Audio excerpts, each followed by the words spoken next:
So this is Ben, who I'm the visual creative director of Clemengers. He tells me he's the interactive creative director of Clemengers. I don't know what the difference is, so maybe we'll let him talk to that. So this is our assembled group from today, some people from our group marketing team I told you about, and then some of our marketers as well, so people that help us shift product. I'm not going to talk about what Ben's going to talk about because he'll do that himself, but this is I think very much an interactive Q&A session as it goes along. But before it does, he's had a flashback when he came to the Glen, so I'll let him talk about that. Yeah? So please welcome Ben Keenan. Yeah, thanks, man. I'm just going to quickly show you guys. This is what I did last when I was last at the Glen. But it may not have sound. Oh, keep copying it off that.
Yeah, so that was an ad for credit cards as part of our honesty campaign. So my background is I was a web designer and developer the first 8 years of my career, and then I made kind of a crazy decision to become work in advertising, become a copywriter. So I did a Ward School, which is the Australian Writers and Art Directors Association school, where you essentially just learn, it's an industry-based 12-week course to learn how to be a creative. So I did that 11 years ago. So I went from being a senior interactive designer down to being a junior copywriter at an agency called Grey, which is very traditional. So I've been a copywriter now for around 11 years. As I mentioned, I started my career at Grey, a very traditional agency. Then I moved on to combine those. I learnt lots of really fantastic things and lots of really fantastic copywriters and art directors and creative directors who sort of, taught me all the fundamentals of strategy and all that kind of good stuff. And I sort of combined those two things, and I became the digital creative director at MC Saatchi in Melbourne for a couple of years. And I've hence moved to Clemenger, and I've been at Clemenger for about 5.5 years now. And I'm the interactive creative director there. Like, it's a funny word, using interactive, because it does sound like a word, that sort of went out of fashion about sort of 15 years ago.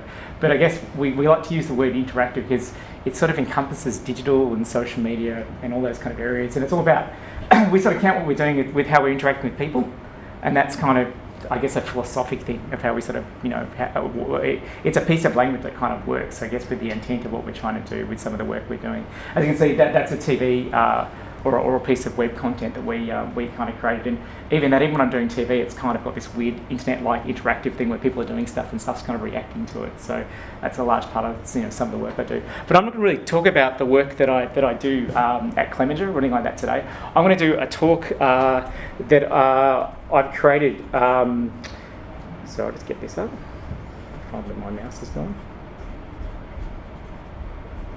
I'm going to do a talk that I did at a night that was organised for a few friends.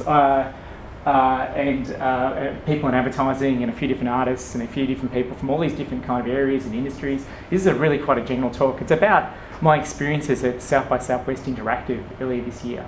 And again, this isn't going to be me just sort of talking at you. It's kind of a bunch of things I saw that I found really, really interesting. And they sort of opened more things up and they sort of closed them off. So they're kind of these interesting sort of topics of conversation about what's going on in the future. One thing I get from South by Southwest is I always come back with this amazing optimism. There are people working on some remarkable things and trying to solve things in remarkable ways. So I'm just going to explain a few things that I saw that I thought was sort of provocative and interesting. And I'm going to open it up. I'm going to make this really interactive. I want you guys to kind of comment on what you think, whether, you know, this is interesting or whether it's rubbish. First, I'll explain a little bit about what South by Southwest Interactive is. Essentially, it's the most simple explanation is it's 30,000 early adopters deciding what becomes culture and what doesn't. That's essentially when you break it down. South by Southwest started as a music festival and had been running many, many years as a music festival, as a showcase for new bands. And then Twitter came to it, the smaller kind of interactive component in 2006, and it blew up. It was that perfect kind of storm of these early adopters, people interested in new technology, and they found a purpose for Twitter. And Twitter basically, that was its sort of ground zero that spread Twitter around the world. So ever since then, South by Southwest Interactive has become this basically this melting pot of all these people bringing in these new ideas, these new technologies, these new ideas for business and solving problems. And all these early adopters who come in sort of decide if this is going to fly or if it doesn't. So it's a really interesting sort of testing ground. So I saw lots of really, really interesting things. And I suppose one of the most interesting things I've sort of noticed, and it's part of this optimism thing, is that essentially what Southwest is, a lot of people are creating tools. And they're tools to sort of solve problems large and small. And one of the really interesting things I've sort of noticed is that useful technology can be used equally for good and evil. There was once upon a time, fire was a technology. It was something that could actually heat your food or keep you warm, but it can also kind of burn your house down and actually kill you. And there's something really I've noticed in a lot of the things I've sort of seen. A lot of the really kind of useful technologies we've got have that sort of element to them. If something to be incredibly useful, they often has this ability to kind of be used for good things instead of bad things. And that is some of what I'm going to talk about, all these sort of new ideas and new things that are coming on the horizon, whether we need them or not. Are they going to be used for good? Are they going to be used for evil? What is their merit? So I'm just going to go through, I think it's about sort of 5 different things that I've sort of seen, and just going to discuss them and show them to me. They're things that I found really inspiring and I brought back, and they got me thinking. I hope they get you thinking as well. The first thing I want to kind of discuss is starting from nothing, an advantage or a disadvantage.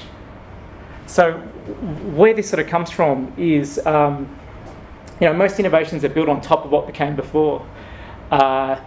And so they're always a bit kind of clunky. We've got that habit. Anyone who's sort of worked in, with computers kind of knows this. We've got operating systems on top of operating systems on top of systems built by engineers that are all about kind of routing and turning things on and off. And often, our systems, as we sort of grow on top of each other, they turn into these Frankenstein systems, and they don't really work very well. But occasionally, when you're starting with nothing, you've almost got you've got this amazing sort of advantage of having no legacy, so you can start from scratch with all the new things around you. An example of this is in 2011, the tsunami, the earthquake and tsunami that hit Japan, decimated their agriculture industry. And their agriculture industry was already heavily subsidised. It wasn't a huge industry, but it was a culturally important industry. And one of the really interesting products that I saw showcased at South by Southwest is this product, which is called a Kikaxi. So essentially, what Kikaxi is, it's a table, it's a field to table social network. That's how I describe it. So this Kikaxi, this unit here, is a solar-powered module that picks up all these different kind of all these different bits of environmental information, such as the weather, such as the different elements to do with the soil. It's also got a camera in it, a time-lapse camera. So it's actually sort of showing crops and how they kind of grow. So how Kikaxi works is essentially it's a little bit like Kickstarter. If a farmer wants to plant a crop, what we all do is we all chip in money to kind of pay for the seeds and pay for the actual kind of harvesting of that, pay for the actual kind of growing and planting of that crop. And what we do is we sort of watch that crop grow live online, and we become a social network where we can kind of comment and kind of see how this thing is actually growing. And at the end of it, we get to, we either get a part of the actual money from the yield of the crop, or we get some of the physical crop ourselves, and we can make stuff with it. And then we can talk about, hey, let's make some turnip soup, and I've got a good recipe, and start talking about it, which is a really interesting sort of idea, that idea of us, like at the moment, we're really interested in where things come from and the authenticity of all the products we sort of consume. This seems like the sort of a logical kind of extension of that. I'll show you a video. I sort of spoke to the guy who, one of the guys who created it. So Adam, can you explain to you what Pikachu is? We're developing a farm-to-table social network platform that uses this smart farm monitoring device to better connect consumers with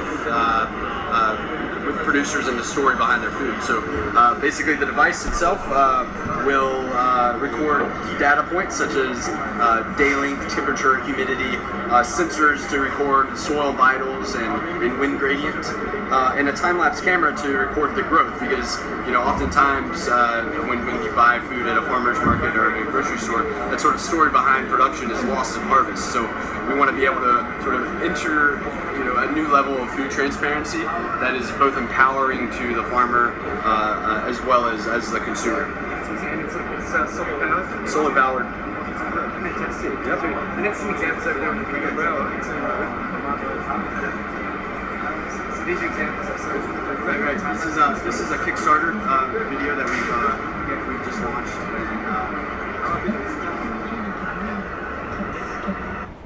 So you kind of get that sort of notion of what's really interesting about an idea like that is it was kind of born out of the idea that because the agriculture industry was decimated, they needed a new way of actually kind of bringing it back up again. So that's become a really, really serious and needful problem in Japan.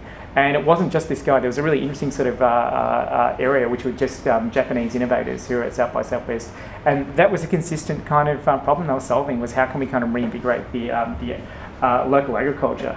And this is arguably my favourite idea. So this is a university student with his project. Yeah, can you please explain? Okay, so you're printing a soil sensor.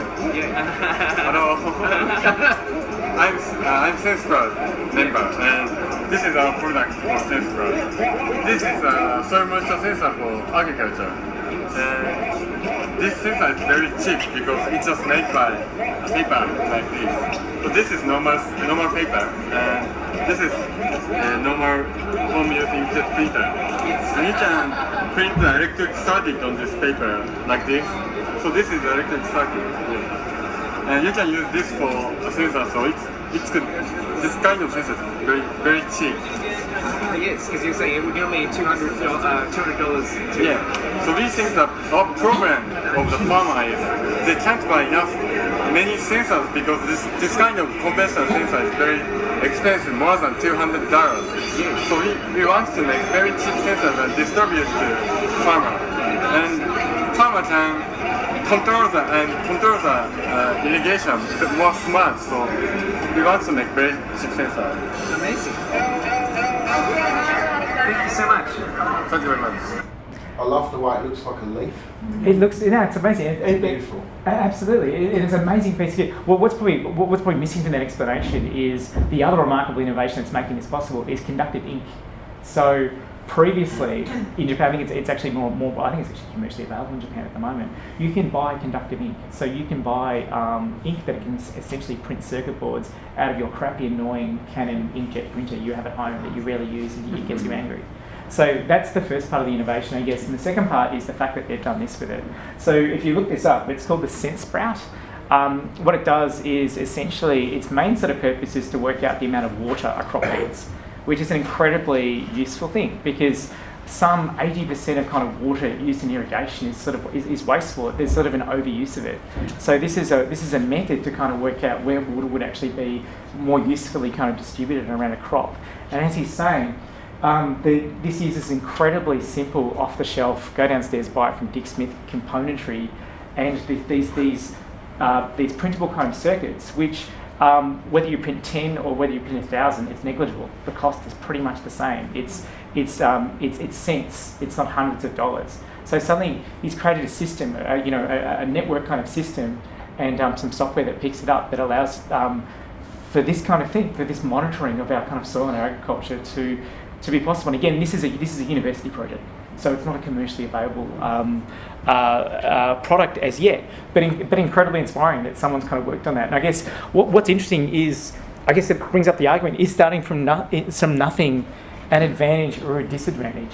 One of the things I've sort of found is, I think we live in an age right now where we're obsessed with ideas. Like, we just love ideas. Like, we can't get enough of them. We look them up, oh, that's clever. Look at that. We're even saying this is really clever. But what we're lacking is really, really good questions. Like, and I think something like the tsunami happening, which is definitely kind of a horrible, horrible thing to happen. But it's really fascinating that has actually brought about this really, really desperate need. And it's almost like we don't actually act. Like, even things like we don't really actively kind of move into kind of action mode until the situation gets really dire. And they've had that situation. It's sort of born all this sort of new kind of creative thinking. Has anyone got any other thoughts or? I think it's Tricaxi, it's the internet of vegetables. Yeah. It's brilliant. If you can make, vegetables interactive, then, everything else is possible, isn't it? Well, yeah, it is. It's actually like being Facebook friends with your with your dinner. It's my spread. But the interesting thing with the water one is, if you ever drive through vineyard areas during the peak season, and you see the water over the top, because they're watering, because that's set every day at 4 o'clock, it will come on and it will water for 10 minutes. When it may be that there's been big rains come during the season and they don't actually need it. So if it was able to actually tell you, okay, we only need water on Wednesday and Friday, what a massive difference that would make to Australia. You go up to the Riverina and stuff where they grow a lot of rice and need a lot of water. So they may actually be able to save in a country that plants too much stuff that needs watering. Yes. Save us a ton of water. It'd never be a desal plant. Yeah, no, it's a remarkable kind of notion. Even getting people interested in that. When I did this talk originally, someone pointed out, especially with the Kikaxi, the problem with it is people would be just growing kale, and it'd be just for sort of inner city kind of hipsters. Like there is that sort of thing as well, that some of this stuff and some of that technology is only available to a chosen few of us. Like, we're quite a rich country, so we actually do own iPhones and we can monitor these things. So it's almost like some of the technology does make it sort of slightly inclusive, exclusive rather than inclusive, which is an interesting sort of provocation someone sort of mentioned. But I find that really interesting. I love the scrappiness of it as well. I mean, I'm a big fan of that. There's that lovely notion of, instead of solving sort of to a problem, you sort of just solve it with whatever's sort of lying around. Like, that's a wonderful kind of philosophy. I mean, it's probably, and I'm sure I sort of walk past your API unit. I mean, that's the nature of hackathons, isn't it? That's what you're trying to do. You're trying to go, we've got finite resources and finite talents. We're going to get in a room. We're going to try and do something, kind of bolt some things together to sort of solve an actual problem, which is an interesting, an interesting proposition. This next sort of provocation I've got is, can the future of marketing be philanthropy? And this is an interesting one, because this gets very kind of contentious, and working in marketing as we do, this is, a lot of brands connecting to kind of causes. It's a fantastic thing. But there's a double-edged sword there of how genuine people are being. We're doing that, and there's a lot of discussion around that. This looks like it's a quote from from an NGO, but it's actually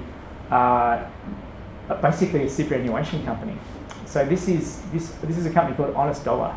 They won the South by Southwest Startup Incubator. So this is a bunch of this is essentially a panel of judges who are like venture capitalists and innovators, that South by Southwest has laid down, deciding what is the shape of the business of the future. And they gave it to these guys. So they're called Honest Dollar, and they've got quite a simple business model. They do 401ks, the superannuation in America, for small to medium businesses. And what they employ is radical honesty in where your fees are going and where things are being invested. So instead of doing the off-the-shelf kind of product thing, where it's a little bit kind of smoke and mirrors as to where things are actually going, they are incredibly transparent down to kind of the cent as to where everything is actually going. And that is their innovation. That's the thing that sort of won them, the $3 million, and they were seen to be the shape of the business of the future. I guess another interesting thing that sort of points to, because I think nowadays we like to deal with companies that align to our values, because we're often, who we're kind of connecting with and who we're sort of choosing to kind of buy from. Our values need to align, because we're incredibly emotional. There's a lot of kind of emotional kind of triggers, especially online. This is a fascinating example of the power of loss aversion done in a really, really creative way to sort of enact behaviour change. This is a website called Stick. So essentially what Stick does is it encourages you to change your behaviour. So for instance, you're a smoker, you want to quit smoking. What you do is you select your goal. I'm going to quit smoking, I'm not going to smoke a cigarette for 3 months. You set the stakes. I'm going to put down $200 to say I'm not going to smoke. You nominate a referee, and then you nominate a company that horrifies you, like the National Rifle Association. If your friend sees you smoking a cigarette and calls you on it, you've just donated $200 to the National Rifle Association. So if you do something wrong, bad stuff is going to happen. So a fascinating kind of reworking of again, the carrot and stick, obviously where the name kind of comes from. But it works. What sounds like a bit of a kind of a, like a bit of a kind of a prank, Lay's claims, this is quite old, that $20 million has been put on the line, and over almost 11 million cigarettes have not been smoked as a result. We could totally go into the ethics of this whole thing, because it's slightly kind of bizarre, and it's got all these sort of interesting sort of manipulative cues, but it is fascinating that is something like the idea of us losing face nowadays, especially in the world of social media, where we're all kind of interconnected, and if we kind of step a foot wrong, we're going to hear about it really, really quickly. It's interesting that this is a shape of motivation, of losing face in front of people. It is an incredibly strong motivator. Another, I guess it's because, back to the kind of things, another interesting fact I sort of found out, and this was explained to me by a man called Brian Kugelman, who'd done his PhD in the different kind of persuasion cues that actually work together on the internet. He's worked out, one of the things he mentioned was, again, that idea of loss aversion is a really, really strong driver. He sort of mentioned that. That's one of the strongest things. Like, we've got something in us where if we find $5 in the street, we feel like we've found $5. If we lose $5, we feel like we've lost 10. Like, there's something in us that just does that. It's just a really weird kind of phenomenon. And also, we want to connect to businesses. We listen to businesses that we trust. So that's one of the big things as well. All kind of interactions, as we probably all know, working in business is about sort of gaining the trust of your clients, of the people who sort of use your product. And the way we do that, again, is usually a values exchange. If we can sort of show we've got a similar values exchange, that seems to be a good formula. One of the things Brian Kugelman mentioned was MailChimp has this remarkable statistic that 60% of emails sent to religious organisations in the United States get opened, which is ridiculous. Like, that just does not happen in any other kind of form. But of course, it sort of makes sense, because if you live in the United States, especially in the southern area of the United States, I've got a cousin who lives there, you need to belong to a church. That's part of your core kind of community. And it's a very important kind of cultural thing in the United States. So, of course, if my church sort of sends me something, I'm going to open it, because they're my people. And they're the people they're my community. And I trust them, and my values are aligned with them. So, of course, I'm going to listen to what they have to say. Which I think is just a remarkable, interesting example of that shape of connecting kind of values, of showing what you're about, or putting things in your transactions that give people that feeling that they're kind of giving back. And there's an inherent part of good in what you're doing. Have we heard of a business called Warby Parker? Okay, this is I think a few of us have heard of it. This is a hugely growing business in the United States. It's a bit like Tom's shoes. That idea of you buy a pair of Tom's shoes, and a pair of shoes gets donated to someone overseas in need. They do the same model, but with spectacles. So they worked out that these spectacles cost a ridiculous amount of money to buy, but not so much to make. There's an incredible kind of low margin. So they've created a business which does that, which basically you buy a pair and you give a pair to someone in need. And also they've been remarkably successful in growing their business, and also just creating this social good element, and also the radical transparency thing that we sort of saw in Honest Dollar is actually through this business. Like their annual report is like this live kind of mechanism that shows where all their money is going and how their business is going. So you can actually sort of see it live and sort of monitor it. So you're almost kind of rooting for them to kind of succeed because they look like they're transparent as to who they are, what they're doing, what their intent is, and how their business is going. So you can kind of watch it like a live sport and sort of see where it's going, which is a really interesting sort of way of shaping your business. Which brings it to the point, can the future of marketing be philanthropy? Is that even possible? Are we too cynical?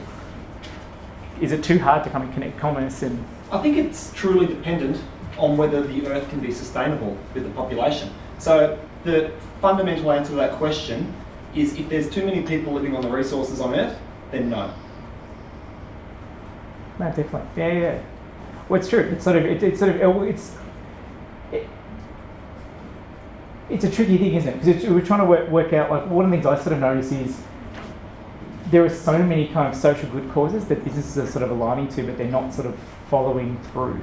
They're sort of trying something and then sort of shutting it down rather than actually being, having something that's actually kind of part of their kind of mission statement and part of their being. It's very difficult. Maybe I've sort of noticed it. Maybe in some businesses, in sort of large organisations, they don't have this sort of backstory sometimes.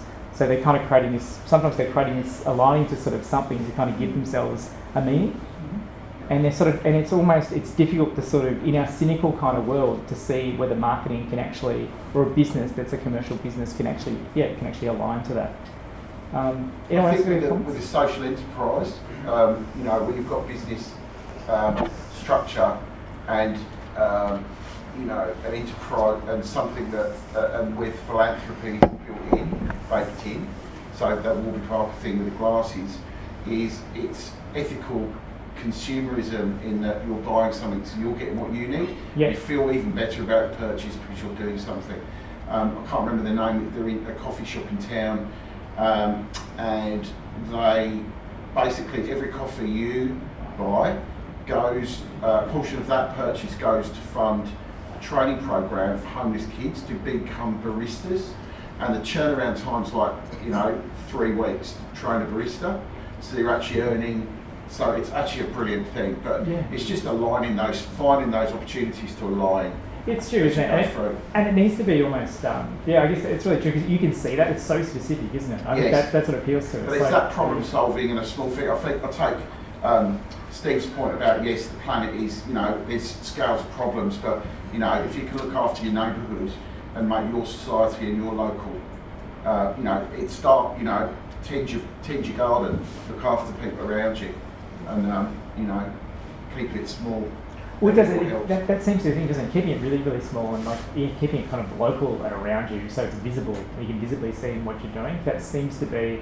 I know one of the difficulties of some of the older kind of, more established kind of charities where you feel like you're donating to a certain thing, but you're not. In actuality, now because our expectations, we want to see exactly where things are going. No, actually, some of it's been, taken off for marketing. A little bit of this kind of, infrastructural. A little bit. Sure. You've got to realise that only this chunk is actually going to the person you're sort of seeing in your communications. Like, it is interesting. Like, it does need to be, really, it seems like, really, really specific, doesn't it? I want to know exactly where everything is kind of going. Yes. And then that would sort of satisfy me, because I can now do that with my, the same way I can do with my coffee.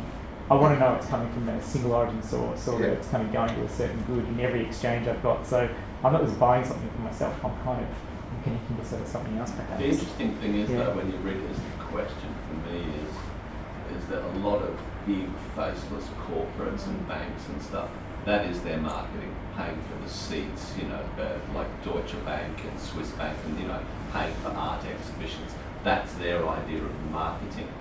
But at the same time, the stuff that we've been talking about is where it's coming from their brand purpose. Their core purpose is to help people see, and then they expand that with the glasses as an example. So if you're staying true to what your brand's purpose is, then it's a beautiful thing, as opposed to borrowing interest or paying the tax of being there, which I find abhorrent. So the interesting thing is, a couple of things you touched on, Ben, for me, is kind of what our business is all about here.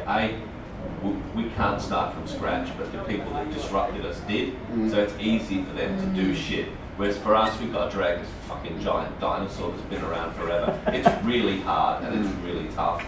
And then the idea of marketing and philanthropy, we ran a whole campaign last year to help market small businesses, and then they kind of pitched in their thing, and we made some beautiful little films for them. So our purpose as a business here is to help business thrive, so they contribute to the GDP, so they give jobs to our kids, and they help the country grow. Yeah, we make software, and we want to sell a lot of it, but if we do it well, then we contribute to the economy. So there's a philanthropic nature to what we do, but when you're sitting at the top end of the feeding chain here and you're all about the numbers, you probably don't think about it as much as we do. No, you don't.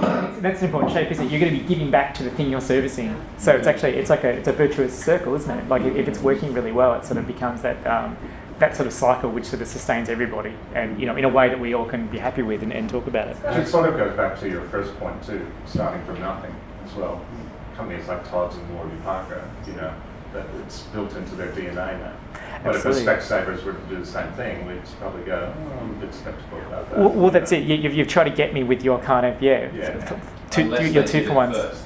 And the Yeah. problem is, right, they don't. That's They're it. always coming up with something else. That's a remarkable thing about like when you look at a bit closer at that radical transparency thing. There's another company, a social media scheduling software called Buffer App, which is it's like this sort of it's a bit smaller than say Hootsuite, but it essentially does the same thing.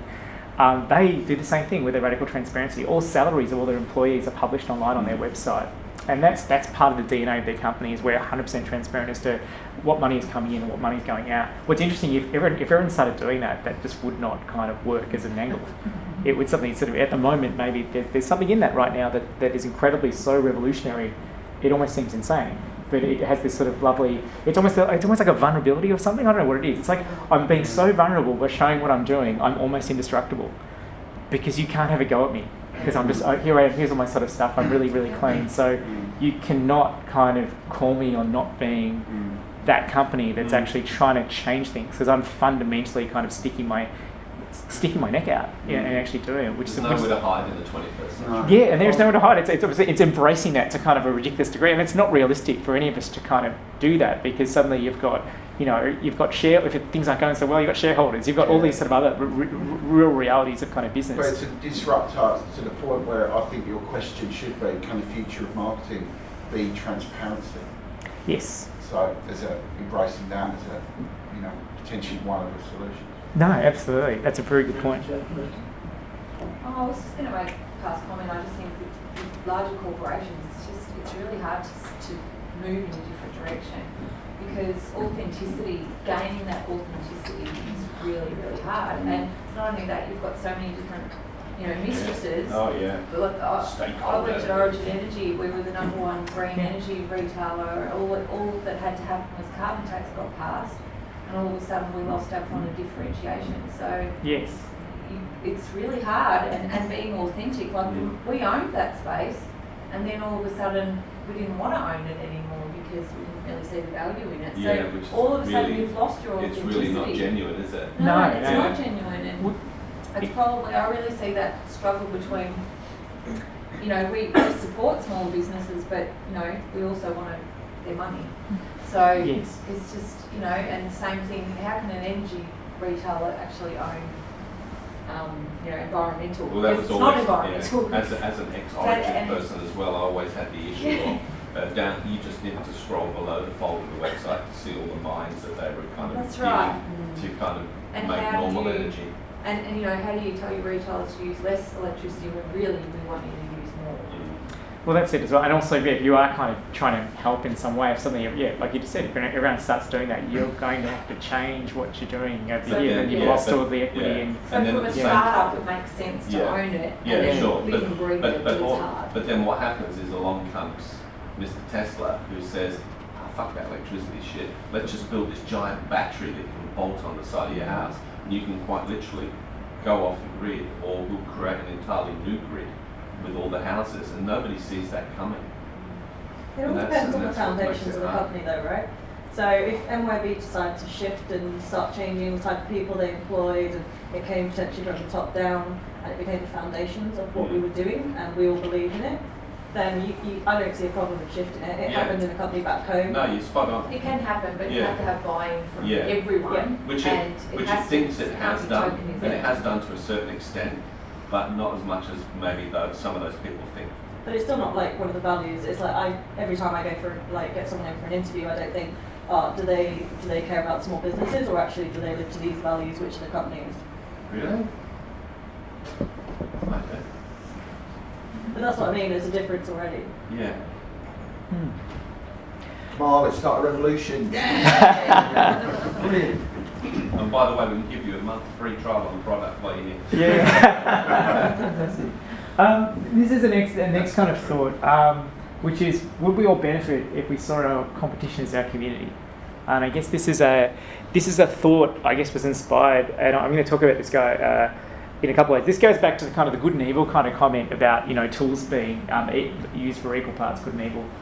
This is a quote from Dan Kaufman, who's the head of innovation at DARPA, which is the Pentagon's kind of innovation arm, who had a limitless budget basically to create weapons. But also they're entering into some incredible kind of areas because they have the scientists and the budget and the means to kind of look into things. Like they essentially kind of rolled out the internet after Tim Berners-Lee actually created it. So they've got a pretty good pedigree of kind of creating these incredible technology that we also adopt.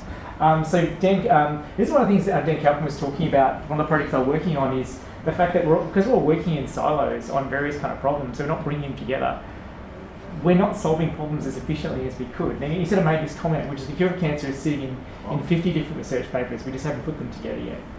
And potentially, if everyone who was kind of working on the same problem had a means of all talking to each other, we would probably be a lot more efficient in kind of working out, someone noticing, oh my God, this works and that works. And putting that information together, and suddenly we have this sort of universal kind of brain power to solve problems, but we just can't do that because my employee and the IP within my employer and your employer, it doesn't kind of all marry up, and it's a very difficult thing to do. There's also something around which I'm really fascinating, which is Stan and I were just talking about this on the way in. I think we sort of share a similar philosophy, which is collaboration. Like I'm a massive fan of collaboration and the fact that ideas can come from everywhere. Because when ideas break it down, it's just basically all our dots of experience of the industries we've worked at. Be it working in an energy company or working in a company overseas. And having this sort of experience in other industries all kind of informs us and gives us these wonderful point of views. And if we can sort of work out a way of actually getting all that information and collaborating and bringing those ideas to the table and making use of those ideas, it's kind of a magic thing. So on the nature of collaboration, one of the biggest problems I think with collaboration is this sort of rampant notion of individualism when it comes to kind of our ideas. We think we own them. We think we own our ideas. If we think of something and go, oh my God, I thought of something, isn't that wonderful? How clever I am. When the reality is, you don't actually think of ideas, you actually recognise them. There's a really interesting sort of notion I've heard, which is around the idea of genius, which is genius was a Roman god, and that god was a muse. So we're all kind of familiar with that notion of the Renaissance art, where this sort of muse kind of passes down the inspiration to the artist. Like there's that thought that ideas are just these things floating around in the ether, and if we're quiet enough and we're not sitting around trying to take credit for things, an idea might actually sort of come to us, and that's what inspiration is. It's pulling things out of the ether and it's pulling things off each other, and it's kind of piecing those things together and finding those connections and finding these new ideas or these wonderful ways to kind of talk about things. What's really interesting about what I found out, there was a really interesting talk by a man called Kevin Ashton, who wrote a book called How to Fly a Horse. And that was about the sort of myth of the myth of creativity and the myth of genius. Apparently, the word genius only came into being used in the late 18th century, and that was because the common people began to learn how to read, and the sort of rich aristocracy needed a word that distinguished themselves in their education above everyone else. So they created the word genius and used that in common lexicon to be someone who is far cleverer than anybody else. And along with the word genius came the genius myths. So apparently Mozart didn't actually go to that famous kind of concert where he heard the Miserere by Allegri, which was like this amazing sort of choral piece that was only played at kind of dignitaries' kind of funerals. Didn't come home and write out that 17-minute kind of choral piece with like 7-part harmonies. Utter bullshit. Looking at it, and he showed, I haven't got a copy of it. He showed me slide deck. The manuscripts of Mozart's work have been found it's full of scribbles, and it's full of kind of him marking things out and going, this doesn't work, and da-da-da-da. He hacked it out like everybody else. He wasn't actually a genius. Aristotle didn't sit in a bathtub and kind of watch the water rise and have an inspiration. That came out of that time as well. Like all these interesting sort of stories we have around that we believe that we're taught as kids, that these people have these amazing kind of epiphanies, you know, in these wonderful moments by being all quiet and all kind of, you know, and being all kind of contemplative. It's utter bullshit. They all just sort of worked on it. It was work. Creativity is work. It's working on things. I think that's a really interesting sort of notion, and also an interesting notion of the fact that I think creativity is not individualistic. It is kind of it's a collectivist thing. It's something that if we can figure out a way of working together better, and you know, working at methodologies where we can actually sort of share our ideas, would be far better off. One of the great examples of that comes from Brian Eno.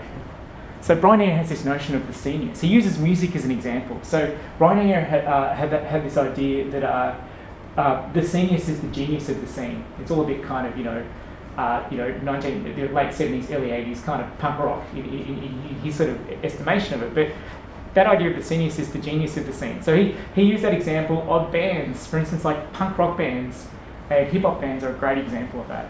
Like hip hop bands, they cluster. Like all the kind of gangster rap bands were all kind of inter-involved and had the same sort of producers, and they did collaborations with each other, and they all kind of worked together in different ways, and they brought each other through. So it's that there's this interesting phenomenon when you actually sort of you connect with the person who does similar things to you.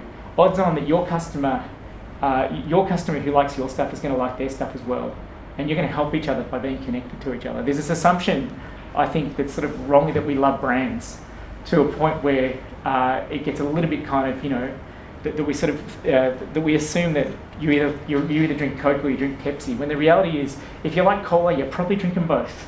But for some reason inside in our heads, we sort of assume that there's a choice to be made when people are kind of talking about these different things, when perhaps that isn't true. Perhaps the secret, and you sort of notice this in the online world, if you have a certain area of expertise or passion, it makes sense that you connect to everybody else who shares that expertise and passion. You share their work, they share yours, and you all sort of succeed, you all sort of pull each other up.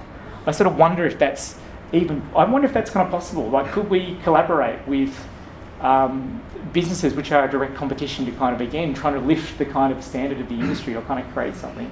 Is it possible? I wonder if it is, and I think it could be difficult. Like, I'm going to explain one of my sort of things that I did, that I was trying to, hand on heart, try and do a collaborative experience that I thought would add to a greater good. This is, I created this, essentially it was an ideas hack. So it was a conceptual, getting a whole bunch of people from different advertising agencies, different walks of life, to come to Pause Fest in Melbourne earlier this year, to essentially come up with ideas to help bring about, stop young people driving while fatigued. It's a really obscure kind of problem, but it's a big one. That's one of the biggest reasons why accidents occurred between 18 and 24. It's really hard to kind of detect, it's really hard to kind of police because it's technically not illegal. So we've got a whole bunch of people together to try and do that. One of the interesting problems we had though is we sort of brought people in, and suddenly we were an advertising agency creating this thing for our client, and there were other kind of people from advertising agencies who had their own kind of clients, and there was, we had contracts, and there was slight conflicts of interest, and it all became really difficult to kind of get us all in a room together, because we have all these affiliations of who's sort of paying our salaries and who owns our intellectual property. And we got through it, and it was great, and a lot of people were really, really kind of good about it. But I sort of wonder if the reality of the hackathon, unless it's internal, I don't know if you can actually even do one. I don't think our commercial world even kind of allows it. Not unless it's something that's an incredibly, because it's a government it's a government department, and it was a successful event, and we got some great outcomes from it, and it was a really good thing to kind of get people together in the room. But I don't know. I'm interested. Do you think we can collaborate? I went to a hackathon once, and I came second. And the discussion that I had after that was, that's MYB property. And I was like, hang on, no, it's done on the weekend. And then it got down to the question of what computer did you use? Oh my God. Isn't that interesting? Yeah. So I completely agree with you. Yeah, that's it as well. I've got a one of the creative directors I work with, Clemenger, plays in a band. He plays in a metal band. Yeah. They're really big in Germany. He tours in Germany. Clemenger technically owns all his songs. because he's written a contract, like, I actually own all your ideas. I mean, not in reality, but if you want to get down to that litigious thing, because, I'm a creative working in an advertising agency, I've signed a contract saying that, Clemens does kind of own these things, or more accurately, Omnicom. I've kind of talked about it going, no, it's an Omnicom thing. So, like, I try and kind of, overseers kind of do that.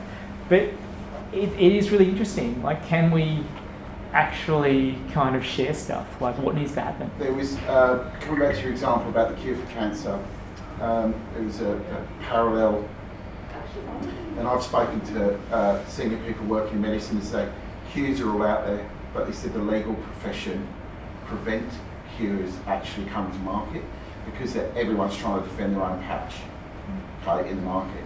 So an example of that was with the Ebola outbreak last year. What happened was, obviously, a major global health crisis happened because there was no money in Ebola before that outbreak. And what happened was no money and no research had gone into actually finding a cure because nobody could be bothered. And it wasn't until the United States government turned around and said, "Boy, you and pharmaceutical companies, you're overriding your legal thing to actually work together to find a cure," that it actually became, a reality. So they were forced to work together or basically generate a cure in a really short timeline. But you're right, it's, the corporate structure is a hindrance when it comes to doing that big, that big platform. And it's interesting one. I've had discussions as well. Like, what's really good, I work at a company where we all understand that. So, like, for instance, I created an app last year, and I did that on the weekends and nights, and that sort of has gone, that's gone reasonably well. And but it's understood it doesn't belong to the company. Because again, it wasn't created as something that's in conflict with any of our clients or anything like that. And I sort of had that discussion, and the common sense argument with, our managing director was, yeah, of course that's yours. Don't be sort of ridiculous. Was it an ad blocking app? No, it wouldn't be. But it would have been a lot more successful if it was. I think you can collaborate, but it just has to be disguised in a different way. Like, because on the one hand, you have like people like Apple and Samsung who are suing companies suing each other for just the smallest of patents. And on the other hand, you have someone like Elon Musk, someone mentioned before, who just either didn't patent his battery technology or patented it and then said everyone can use it. It's completely open, so other companies can use that technology now. But I don't know if there's a way that you can force that to happen, because that's a very personality-based decision for him to do. Yeah. He has the confidence to say, well, you can have that technology. We're still going to make awesome products. Because I can hire correctly and I can bring the best people together. So he's not threatened by the idea of open innovation like that. But I'm not sure of the way you can actually make that happen, short of forcing companies to work together like that. Well, it's interesting because often that there's that open source story. I think it's called Print the Future. It's a documentary. It's on Netflix if you want to look it up. It's about MakerBot and I think the other kind of 3D printing kind of companies around that same time. And what's really interesting is it talks about the foundation of MakerBot was it was all open source. It was a bunch of friends kind of working this out, and it was it was a growing product. It was being built by its community. It was highly creative. It wasn't kind of commercially driven, and the way the story goes, suddenly it gets really, really successful. Then suddenly the whole open source thing goes out the window, and suddenly they lock down all the intellectual property, and it gets very kind of commercial, and it becomes a business. And that became really controversial, and half the staff kind of left because they philosophically didn't agree with what that was. And it's really interesting. Like, it does, that then is the question of how long will Warby Parker be doing the glasses thing before it changes, because that's what happens. Is these people all start up with great intentions, but then they become successful, and then they employ lawyers, and then it kind of falls over from there. And the best documentary of them all in this topic is Who Killed the Electric Car, which is a terrific story on how the electric car was actually easily available in the early 80s, but it never happened. Why? Well, because BP and Shell and people like that don't want you to buy it. It hasn't really happened again, has it? No. But it will, because all of those things will. I just think to answer that question, you go back to your previous question, and I can't ever say the word philanthropy, but like to truly embrace that, you have to do this. So I kind of think that, no, we can't in the last one because we won't in this one. Yeah, that's interesting, isn't it? It's almost like we need something, and to the point, it's like that we need the Ebola virus to happen around, or whatever, or a tsunami. And we are forced to kind of in a situation where it's all going to get really, really dire otherwise, and then we're going to work together to kind of sort it out, and we're going to forget about all the other kind of things, because suddenly there's things that are probably more important than money. It's actually, there's a desperate need, or else we're all going to be in trouble perhaps. You know, but perhaps they're connected. Well, talking about the Ebola virus, the head of Omnicom, the big boss, said 10 years ago to Martin's relevant conference that he didn't see WPP as his competition, it was Google. And they all scoffed at that, and now have a look at how much advertising dollar goes through Google. You know, it's massive. Do they produce great advertising? No. So the entertainment and the engagement value of advertising is being lost because it's changed its format. Absolutely, they sort of own the audience, don't they? Yeah. Which brings it to our next point: is it data really the truth? I mean, I'm sure we're a bit, big data. We kind of hear that kind of, term constantly. So dirty data. Dirty data. I thought this is a really interesting. Obviously, there's a lot of comment about data and kind of how we look at it, but there's so much of it. You've probably heard it's a thing that everyone sort of says that we've made more data in the last 2 years than we have in the history kind of previous and all those sort of wonderful things. Something I sort of picked up, and I noticed in South by Southwest, I saw this slide, I reckon 3 times in 3 different presentations, and I've said it 1,000 times since. That's this correlation, which is the divorce rate in Maine actually matches up almost perfectly with the per capita consumption of margarine in the United States. That's where I was going wrong. That's it. So if I should have switched to margarine. That's it. That's it. No, you won't believe it's not. You won't believe it's not marriage. So that's it. So if everyone stopped eating margarine in Maine, theoretically everyone would stay together, which is a company. No. This is from a website called Spurulous Correlations. These people have never seen Last Tango in Paris, haven't they? There's a lot of butter in there. Yeah. This is from a website called Spurulous Correlations. I can't believe I managed to pronounce that word. But it's really dark because it's kind of like it shows that consumption of nappies kind of matches.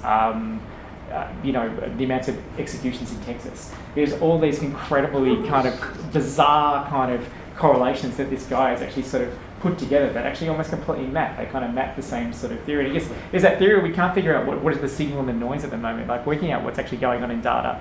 We're often kind of looking at it and kind of going, oh my God, we can't work out what's an insight and what's a mistake, essentially. I think that's a very interesting thing. We're getting to the point where, like, knowing, unless we have a lot of knowledge, or we've got a hypothesis we want to test, it's very difficult to kind of work out what is actually kind of going on. Sometimes we sort of give the data a little bit too much credit because you can't work out if something's sort of a spike on something. It's often this is coming from I forget his name, the guy who predicted the US elections. Nate Silver. Nate Silver kind of hypothesizes this as putting too much kind of trust in data. In the sense that it's very difficult to kind of work out. Like, he used a great example of that in his book, which is when Gary Kasparov was competing against Deep Blue to sort of try and beat him in kind of chess. What happened when one of the kind of games, Deep Blue actually malfunctioned and restarted, and so the computer started playing the game of chess like the game had just started. So it started doing random things. So Gary Kasparov, 30 moves ahead, chess master, thought in his mind, "Oh my God, this computer's gone next level. Like, artificial intelligence is here, and we're all, we're all stuffed." So it rattled him, and it sort of changed his game approach until he sort of realised, wait a second, this computer, something's going wrong with it because it's not predicting things kind of correctly. And it's an interesting kind of point. Like, there's an interesting sort of thing about us putting too much trust in kind of computers, and it's almost that argument of the fact that I reckon there's always potentially there's always going to need to be human instinct in this. Like, a computer's never going to be able to kind of work out something kind of completely because they can't read certain things that humans can. And so there'll be always this need for probably a very highly emotionally intelligent person to kind of be looking at data and kind of trying to help us kind of work out what that kind of means, which is an irony because I don't think a highly emotionally intelligent person probably wants to do it, which is a real irony. So it's actually putting these sort of skill sets that don't actually kind of marry up. I sort of wonder whether or not there'll be a university course where they'll need to kind of, take all the kindergarten teachers and sort of, stick them in sort of data classes or something like that to kind of make that kind of work. But it's an interesting, it's an interesting sort of provocation. Like, is data really the truth? I mean, you guys probably work with lots of data, I'm sure. I think it really depends on the person reading the data, because every data piece can read a story however you want to interpret it at the end of the day.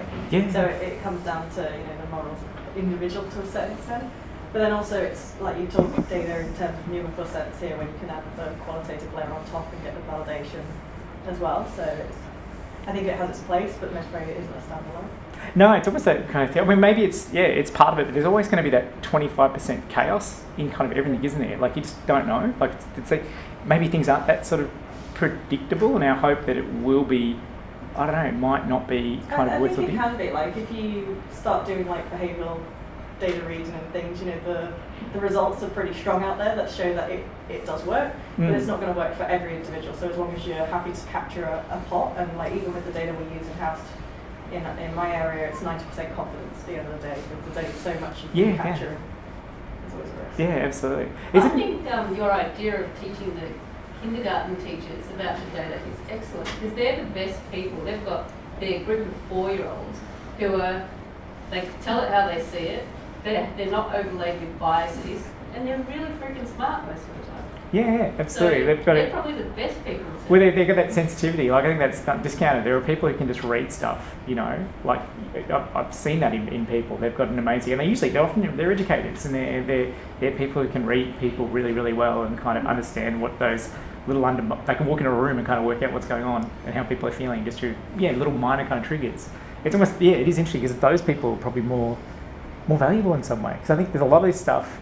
There's like that duking out of, I think this happens in, and I kind of know this being, I guess, a creative person inside an advertising agency. Look, I'm a creative person. I'm a little bit technical. I'm technical enough to be dangerous, but I'm certainly not a technical person. I can understand it. But I think it's a lot of that sort of instinctual stuff is just really important, like testing hypotheses, or kind of thinking what we sort of, that gut reaction from being around something long enough, or using your experiences and that kind of thing. Like, they're so valid.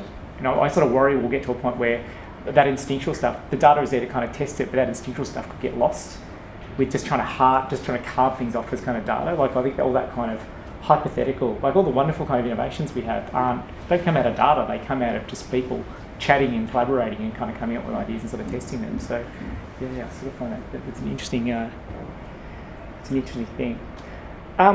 The next thing I'm going to talk about is should machines be more like us? I'm just going to show you one of the biggest things that was going on in South by Southwest was the rise of robotics. Hello, I'm being interviewed by a robot.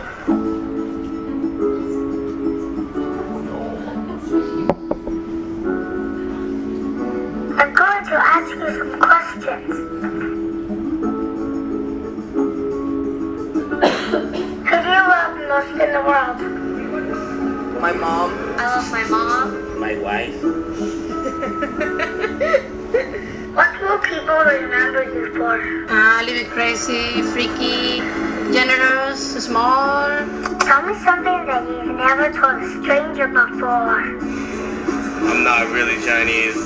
I've had plastic surgery. I just saw a dead cat wrapped in a blanket. I did. Do you want to see it? Dead cat in a blanket. No one likes it. If you died tomorrow, what would you regret the most? Spending time worrying. Not loving the people I've loved fully.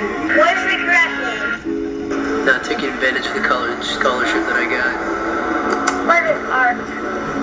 Sometimes I think art is an elaborate game that creative people play with rich people's money. A form of expression. It's about making fun of everyday things. Am I art? Yeah, you're a little artwork, man. You're a little cool little robotic artwork. I don't like you robots though. You guys are gonna take over the world one day, I think.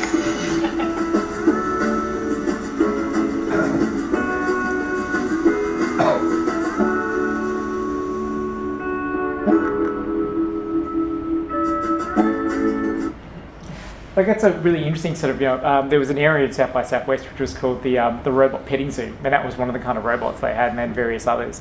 But that was really interesting, the fact that people are more likely to kind of open their hearts up to a little box that's speaking like a child, that actually kind of speak their minds. There's something kind of really interesting in that a machine can actually ask us a question, and we sort of feel safe to kind of share our stuff, share what we have to say with the machine. I think the other side of it is people don't usually ask those questions. Very true. Yeah. Except children. Yeah. And then you are likely to be quite honest. Yeah, no, absolutely. Yeah, it's like those kind of things. Your kid will ask it kind of. If there was something about someone who you shouldn't draw attention to, it's the first thing your kid's going to ask in a really loud voice in a restaurant. Mm-hmm. Yeah. It is that classic thing, that sort of innocence. Yeah. There was a study done for soldiers returning from Afghanistan on post-traumatic stress, and they found that they would actually open up to robots more than an actual counsellor. Isn't that fascinating? Yeah. Well, I guess that's sort of it's that losing face thing, isn't it? I'm not going to lose face with a robot. Yeah. A second kind of robot I'll show you, which is this is very badly shot, but I thought it was very interesting, and it's kind of so that is a 3D print on a drone. It's finally happened. So what it's doing, it's actually it's shitting out a building material. So again, it's a hypothetical, but it's that notion of they haven't exactly got the science kind of correct yet, but that's a concrete like polymer. That's like potentially kind of buildings could actually go up in a day using these drones that are kind of just pooping out material and kind of creating the sort of infrastructure of things. Mountains of shit. Yeah, mountains of shit. But yeah. Making actual shit boxes. There's which is an interesting thing. Are we ready for? Are we ready for this? I kind of find that really worrying. It's kind of cool on one level, but it's almost like, where's the artisan kind of craft? I don't want a robot. Did they actually 3D printed a house? An actual house.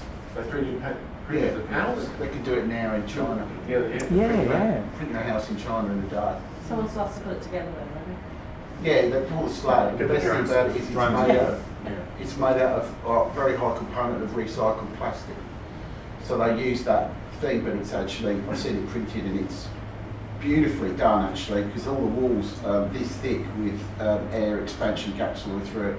It's an amazing bit of engineering. Yeah, but the 100 little Chinamen who would have built that house now don't have a Well, job. precisely, yeah. Yeah, well that's it. It's almost like there's that notion of creative destruction, which I find really interesting. The fact that everything is changing so fundamentally that we're taking away people's jobs. There's that really famous, the Instagram Kodak kind of analogy that everyone uses quite a bit, which is, that idea that what was 150,000 sort of middle class jobs were sort of being replaced by 11 guys sitting in San Francisco running the servers of Instagram. Because, intentionally or not, Instagram worked out that photos are what we're doing right now, they're not nostalgia anymore. And Kodak bet on the wrong thing. They bet on all these kiosks they dropped into Kmart's, which we still see today, but they're all dying because no one's looking after them and they haven't been upgraded in kind of 10 years.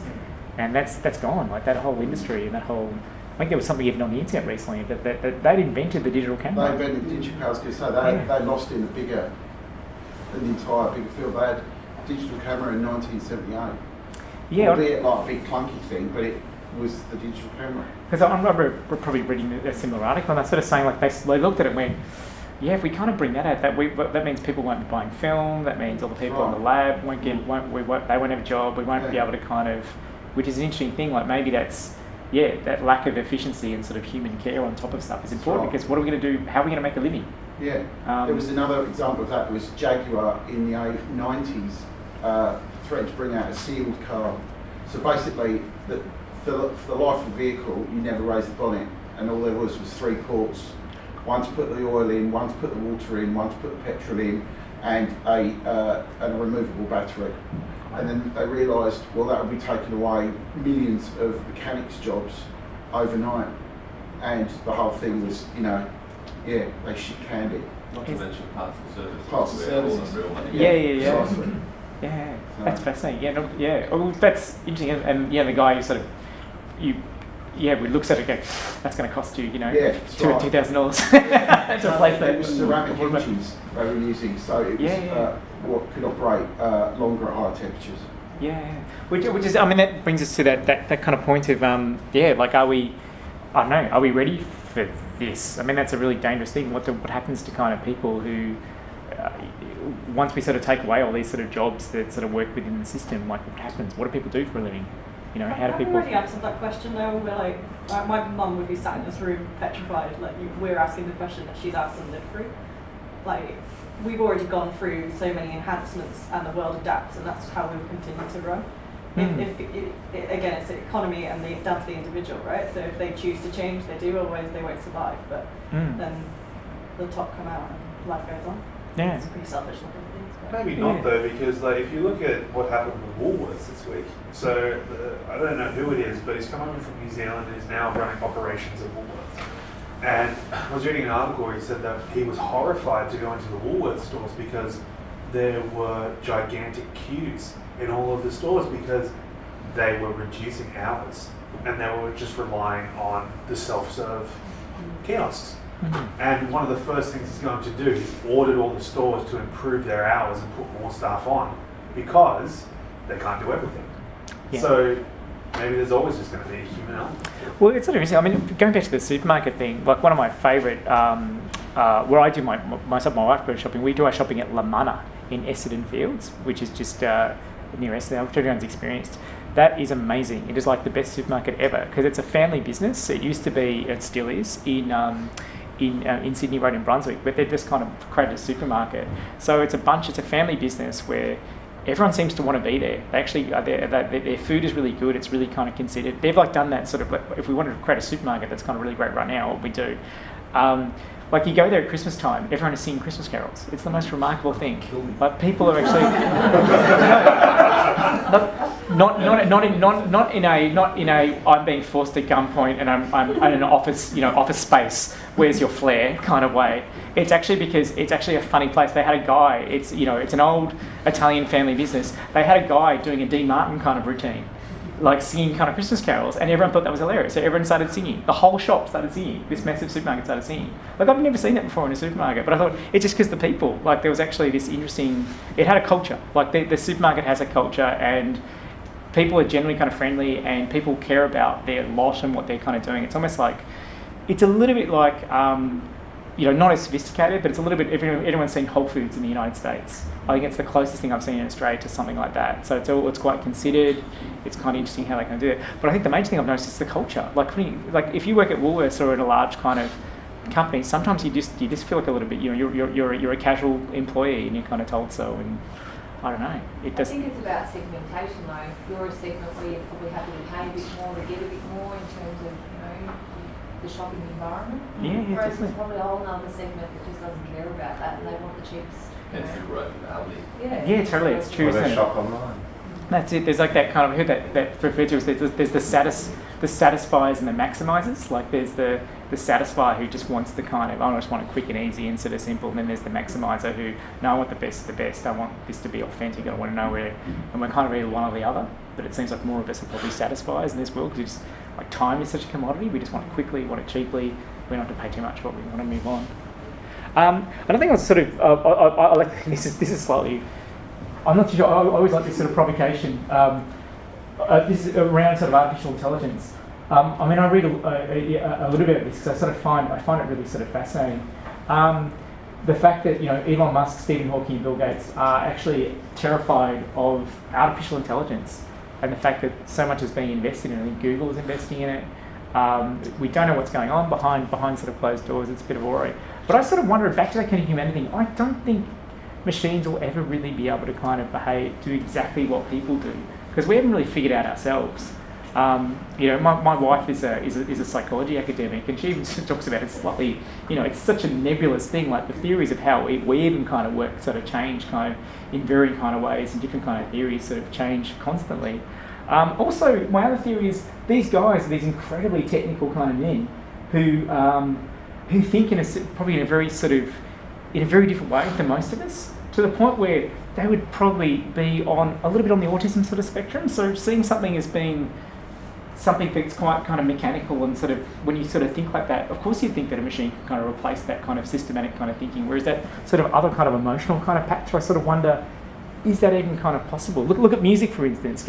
Like a computer can now replicate, you can program in how Mozart writes his music, and it worked out computers that can do that. But no one's listening to that stuff. We're listening to, people are still going to see the MSO and watch a violin player play a Stradivarius and sort of, breathe the same air and all that kind of stuff. Any thoughts? Oh, I was just going to say and this is kind of amusing, but the whole sex robots thing has been in the news in the last couple of weeks, and the moral debates of it, and I do not know a lot about this. Just to put it out there. But I want you to share. But the whole ethics of whether you should or shouldn't be with them and all that kind of stuff is, like, in my view, bizarre. But there's a whole community of people out there that are into this stuff. So it's just weird. How's it work? Is it fine? Paddy told me earlier. It's techno-dildonics, it's called. But the thing is, though, seriously, the porn industry is been advanced. It's advanced of all of the advances on the internet since for the last 20 years. So yeah, it's fascinating. From a technical perspective. I was going to wrap up with one more thing, which is just to sort of wind this off, which is just that idea of should we be more like machines? So this is one other thing I learned from DARPA Dan, the man from DARPA, who was essentially the real life version of Doc Brown. He was a remarkably kind of mad scientist, sort of genius person. A couple of things he sort of explained to me which blew my mind. That's why I'd like to sort of finish on these kind of thoughts and share with you. DARPA has actually worked out we're using 2 rats, they've worked out how to kind of teach a rat how to run through a maze and sort of pull a lever and kind of reward it. Hook that rat's brain up to the brain of another rat and actually upload that skill into another rat. They're not 100% sure how they kind of managed to do it and what the mechanics is, but essentially uploading and downloading your sort of experiences is something that's hypothetically kind of possible, which I thought was mind-blowing. William Gibson. Have you ever read William Gibson? Yeah. It's the 3rd book of the Neuromancer thing where he has the computer attached to his head. Yes. At that point, amazing. So hypothetically, second thing is they've worked out by mapping out kind of brains, the shape of that DARPA has hooked up the brains of marksmen, expert kind of snipers, and sort of worked out read their kind of brain patterns. And what they've worked out is they can get lay people who've never shot a gun before, hook them up to the same system. When their brain starts emitting that same pattern they do when marksmen shoot, they have a very similar accuracy from people who aren't trained. So this is just crazy kind of stuff that kind of slightly blew my mind. I've got no idea where this is going to... But essentially, that this world is going to be possible. This Matrix-like thing where we'll be able to kind of jack in kind of information. So, we might not ever kind of need universities. There's a great book. It's the best book title ever. It's called Great Mambo Chicken and the Transhuman Experience by a bloke called Ed Byrne, who's a science writer. And basically said, in the future, the power of our brains will be so... you have computers that will basically you'll be able to upload yourself, and because space travels so many incredible distances, you can't actually physically get there yourself, but you will exist in a robot type program to actually go and visit as yourself and look and see and feel and all the things you do. Interstellar travel. Isn't that fascinating? Yeah, you will know kung fu. There you go. The final thing I'm going to mention is part of that. Part of what was a big sort of cultish thing I sort of noticed at South by Southwest was this, which is transcranial direct current stimulation, which is part of that sort of study that DARPA has been doing. Is basically apparently emitting a kind of a 9-volt battery, connecting that to your brain with some pretty rudimentary stuff, actually puts you in a flow state that allows you to kind of learn things like maths and languages really well. So there's a kind of a cultish thing going on the internet where people kind of experimenting with this sort of slightly dodgy kind of way of basically jacking your brain and actually working it. And you can go and buy that on eBay right now for $39.95. And I may or may not have actually already bought one myself. But thank you very much. As I said, these are all sort of insights I sort of gleaned from this year. It's always fun to kind of share it. I've done this, as I said, I've done this a couple of times before. I know, and thanks for the chat. It was really lovely to kind of hear it.